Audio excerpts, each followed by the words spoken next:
Greetings and welcome to Unispiritual Muse.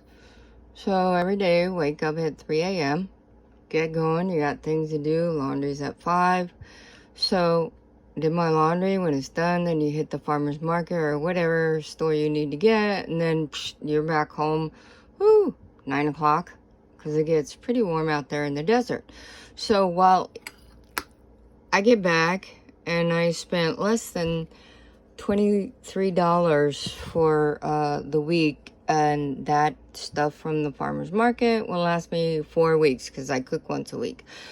So while I'm chopping, then my rice cooker is doing its thing so that when I'm done, it's done. So in my rice cooker today, I then put rice and shrimp because I need a lot of omega-3s. My spirit creates the recipes. I am the conduit and that cooks and preps the food. Alright, so I got some rice and some shrimp. That's maybe, I don't know, a handful, 2 handfuls, something like that. You don't get over carried away. No one pill fits all. Does one food source like a carrot regulate your protons, neutrons, kidneys, your brain functioning? Of course not.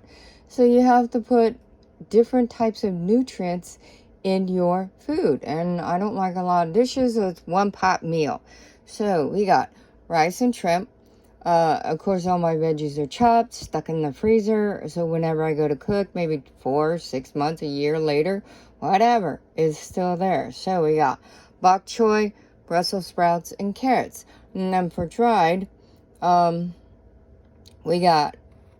dry out my dark leafy greens. So we got red leaf lettuce, basil, parsley, onions, ginger, garlic, oregano, and to top it, I tried this yesterday, and it's okay. It's just straight up guacamole, because I need a little bit of potassium and things. So that's how I cook, is what my body needs, not what I want. So I cook for health first and taste second. And that's what nutrition is all about. It's the nutrition you put into your mind, the nutrition you put into your body, the nutrition you put into your emotion, the nutrition you put into your spirit will regulate your whole being. All right. Life is love. Love is life. Blessing from Reverend Lewis, and thank you for your support.